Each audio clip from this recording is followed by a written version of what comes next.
spray, son. It's not fly spray, son. No, I don't need that. I didn't say anything when he was cooking. Oh, no. You didn't, did you? I said a teaspoon. That's Wayne's teaspoon. You don't mind a bit extra? Yeah. Okay, now some garlic. Now, sometimes when you're in a rush and you just decide that you're going out, you don't always have time to get all your ingredients. So you can use some bottled minced garlic or ginger. You won't have all the good properties, the antioxidants and the antibacterial, but you get the flavour. So we're going to give the spring onions and the garlic a little stir. Now, I don't think many of you are going to like this, but this is where I'm going to add some flavour. Can you pass me the anchovies, please? Oh, what are you doing? Oh, yeah, I'm killing you, Chris. I'm killing you. He's just going, what are you doing to me? Well, they're only about 8.5 calories each. Ooh. They are high in sodium, so you have to account for that in there. But when you put them in now, they will melt. So you won't taste them. You'll just get a nice little salty flavour in there. So let them melt. And just dissolve. There's anchovies in so many things. And the omega-3 has been proven to help weight loss because the oil will keep you full for longer. This is a corn on the cob. So a lot of people don't use corn. They get tinned corn. So that's how you do it. Easy? Do you want to chew on that? No, that's all right. I'll put it away. Okay. It's good for your gums and your teeth to chew on the cob. Okay, broccoli. I showed you with the cauliflower last week how to get the florets off. So you just run a little knife underneath and you want to use the stem. So this is hard. So you want to trim the yucky bits off and then chop this quite small. Okay, so just chop it finely. I normally chuck that away, is that Yeah, all right? I know. Lots of people normally throw that away, but there's so many nutrients in that. It's really, really good for you. Chopping it finely, is that so that it cooks evenly and easily? And quick, because we're making little baby quiches, I want everything little in here, because the little baby quiches will fall apart if you don't. How's that smelling to you? Oh, sensational. You've no idea. Okay, so I've got half a big head of broccoli, or that's a small one. There, so I used the whole head. Okay. Yep. So some mushies. I've got 1 cup of mushies. Good fibre, good B vitamins. Would you put things such as lean ham and those sort of things through it as well, possibly? Absolutely. I'm going to use cannellini beans, legumes, so high protein, which... Thank you, sir. No worries. Have a little taste. I've never eaten these before. Yeah, that's why I thought I'd have a taste. Chew and see. Yeah, they're all right. Yeah, they're not offensive. They're so good for you. They're one of the foods they recommend for longevity, and they clean all your digestive tract out. Great to keep your blood sugar even. Okay, mush him. Pour them into now. Yep. Already. In. And then 180 grams of tuna. How many calories is in that? What do you reckon? About 180. Yeah, exactly. Gram for gram. Large tin. This is going to make 12 quiches. So each little quiche is going to be 80 calories. Nothing. So give that a really good mix around because we don't have any salt added in there except for the anchovies. So you want to add flavour from things like herbs. About a cup of mixed herbs. I'm going to put some parsley in. A cup of mixed herbs has got about 10 calories. So go to town on them. Parsley, mint. I'm going to put some basil in too. You happy with how that's looking? Yeah, it's really good. There is some green in this. There's a lot of green in that, and that's what I want. In. Basil. Okay. 2 eggs, only 2 eggs for the whole tray of 12. You can put 3 or 4 eggs in if you want to. It will give you more chance of them holding together. But, you know, we're watching our egg intake, so we use 2. There we go. Okay, give him a good stir. Yeah, I'm in it. What we're going to do is pile them in. So when you put them in, squish them down. Does look very healthy. Looks very... That's the point. One more. And the good thing about these two, there's no pastry, so you're losing a lot of calories not putting phyllo in there or puff pastry. They are going into the oven for about 10 to 15 minutes, not for very long, because they're cooked.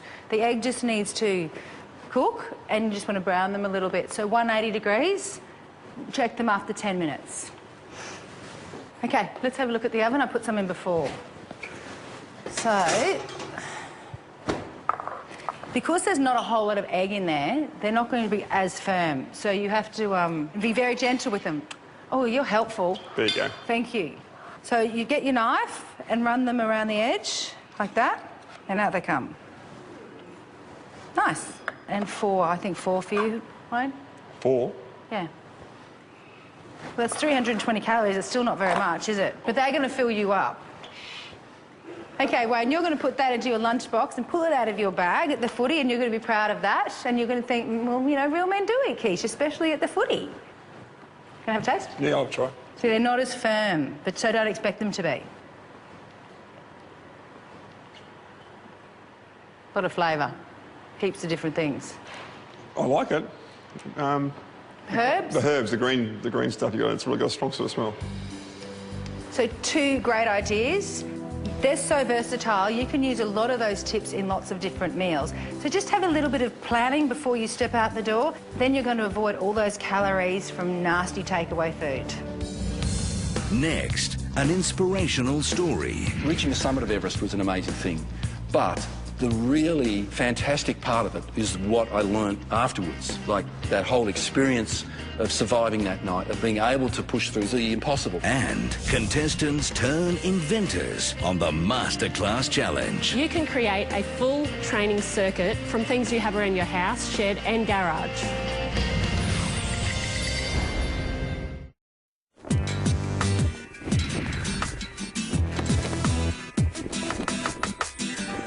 Now, we've got a special treat for you today.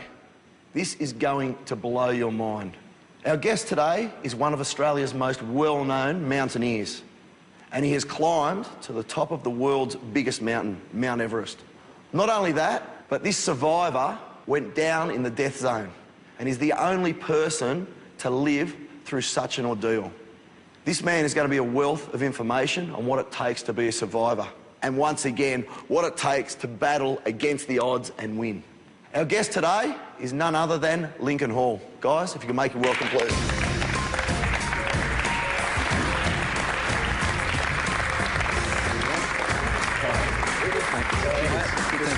Welcome. Thanks. Well, Lincoln, thank you very much for joining us, mate. My pleasure. So you're standing on top of Everest. Yeah. A lifetime dream, the highest point on Earth. How was the feeling? I can't imagine. That's got to be the greatest thing ever. Well, you certainly know you're on the summit of Everest. Everything you can see forever. Yeah. And if you look up, it looks, I don't know why I looked up, but I looked up and it was dark. You know, I mean, not dark, but the sky was really deep blue, and you sort of felt that if you stepped off, you'd float up. And of course you wouldn't, and I wasn't going to do that. That's when I realised that this really was the limit of what you can achieve, what humans can achieve. On the Earth, yeah. And it's just one of those amazing quirks of fate that Mount Everest is just high enough to give climbers who get to the summit a total body, mind and soul whip. Yeah, Any higher and you wouldn't get there. So it's just one of those amazing coincidences that the world How long were you has. on the summit for? Well, only 20 minutes. And the reason we turned back after 20 minutes is because the ridge leading up to the final summit on the northeast ridge is quite narrow and icy. And we're up there on the summit and we could see the climbers who'd been behind us were now coming up because we'd stopped moving, they were getting closer.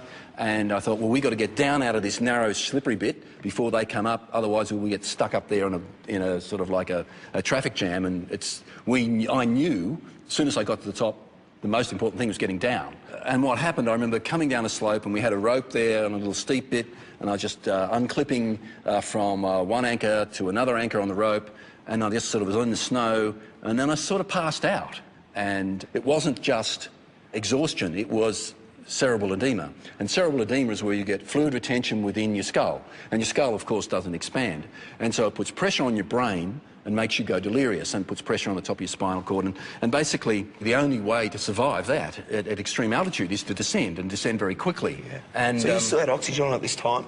I did, yes. And what height was that? Well, I was only probably 50 metres below the summit. And there came to a point, there's a particular cliff called the second step, and that's the hardest part of the climb on the north side of Everest. Whether you're going up or down, that second step is the hardest. And it's where a lot of people turn back, a lot of people died there. But what happened to me was, I guess, 30 years of climbing mountains, and the instinct kicked in that Lincoln, you really got to focus on this. You really got to get this one right. And so I managed to abseil down the cliff, and there's a huge pulse of adrenaline, because I was suddenly flying down and seeing this huge drop, and suddenly I was totally lucid again, totally exhausted still. And so that shot of adrenaline, I think, kept me going, I don't know, maybe it was half an hour or an hour, but it got me to the point where I got to 8,600 metres, which doesn't sound, it's not much lower. And when I got to that point, I wanted to talk to the Sherpas, and I knew what I wanted to say, but then I found I couldn't even speak. And I went off, what happened to me was I actually went off into a whole bunch of hallucinations. But meanwhile, the two Sherpas I was with, there was no pulse that they could feel, there was no sense of breath. One of them poked me in the eye, and I was just lying there glassy-eyed. So the expedition leader is under the impression that you're gone? Yeah, and in fact the Sherpas had to leave me because there was no signs of life. I was just lying there, and it was very easy for the expedition leader to believe that I had died, because there'd been another, on that whole season, 11 people had died, and I was going to be number 12. And in fact the word went out to the world that I was gone, and that included my family. So they're on the way down after 19 hours. I'm left for dead, sun setting. You're left for dead with the sun going down? Yeah, beautiful sunset. Beautiful. Well, you know, we all like a nice sunset. Sometime in the middle of the night, I've got no idea when, pitch black, I woke up suddenly, totally lucid, and there was this, I could feel this swirling of wind going around like this, and which instantly meant that I was on the edge of a cliff, and I was feeling around like that, and I couldn't get any grip. I couldn't find my pack. I couldn't find my pack because the Sherpas had taken it, because I was dead, and dead guys don't need packs. And I was feeling totally disoriented, and I was feeling around like this, and then I realised the reason I was disoriented because I couldn't feel anything, and the reason I couldn't feel anything because all my fingers were frozen like wood, and that's exactly what they felt like the end of my fingers were wood. So what did it come down to? Did you say, well, I'm going to fight like hell to get down this mountain? Well, no, what happened was, as with any really difficult challenge that you face, you're not going to get anywhere unless you take the first step. And you don't know if the first step's going to get you anywhere until you take the second step. Well, my first step was to get through the night. Now, that sounds pretty easy, but I knew that if I even just went like that, then I would have just drifted off, and it would have been so comfortable and warm. However, at that point, there was no way I was going to just let myself drift off. So, and the real driver for me to make that first step was the fact that I had to get back to my family. This is the #1 goal of my expeditions, always, is I come back. And so what I had to do was find a way that I could stay awake, and the way I did that was to have to make a decision, because I had nothing else to use. I mean, I couldn't even feel my hands. I couldn't even count with them because I couldn't feel them. So what I ended up doing was I just went like this and stopped, and then I went like that, and then I stopped, and then I just kept doing that. And it sounds pretty easy, but what it meant was I was making a decision. I'll stop now, or I'll go a bit faster, or I'll do this, make it a real slow one. And I think, ironically, the reason that I survived is because my brain was so compromised, and with a shortage of oxygen and the edema, my brain could only cope with so much. And I set it with this one goal, and the one goal was just to keep doing this. So you broke it down into small, manageable chunks. You went, right, survive the night, next goal, base camp. Yeah. And so what happened, I don't know how long during the night that went on for, but I know that first thing in the morning, 4 guys came up, and it was just getting light. And these were the last climbers to be attempting Everest that season, and they'd been told to expect my death. And there I was, and I wasn't dead. Sitting cross-legged, rocking on the cliff face. Yes, that's right. And what I said to them, which was really not indicative of my mental state, what I said to them was, I imagine you're surprised to see me here. And of course they were totally gobsmacked. And one of them started to cry because he could see that I was about to die.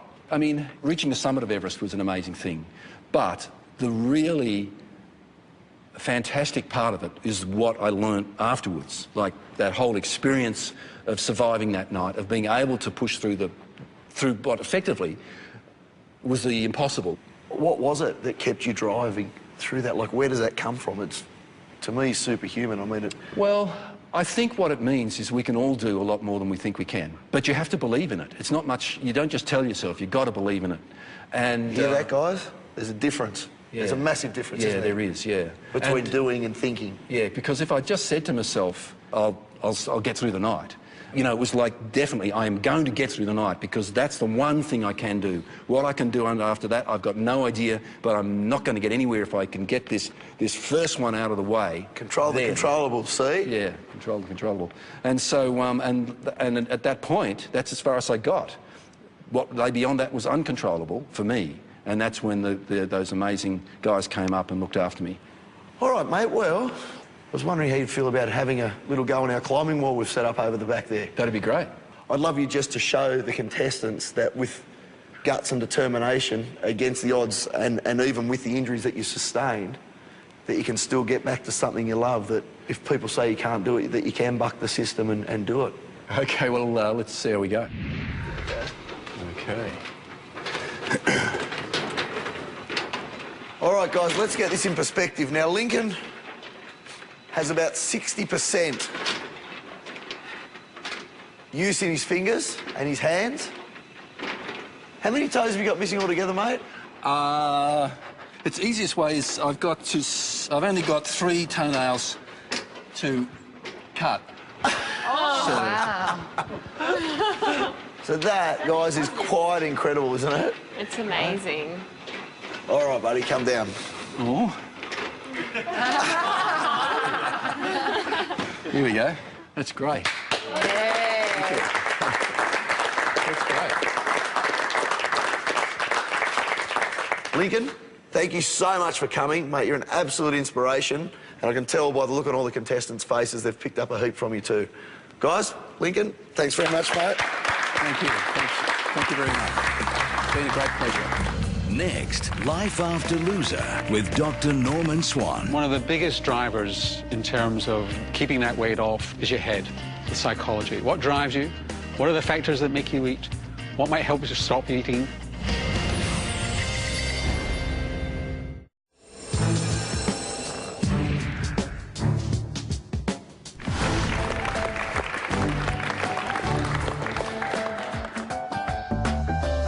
Well, hi everybody. You're looking fantastic as each week goes by. Now, as you know, these masterclasses are not about the competition. They're about the competition after the competition, the game after the competition. What's life going to be like? And one of the biggest drivers in terms of keeping that weight off is your head, the psychology. What drives you? What are the factors that make you eat? What might help you to stop eating? What are the tricks? To help us through that, we've got a health psychologist from the University of New South Wales who's done a lot of research into the psychology of eating. Please welcome Dr. Leni Vartanian.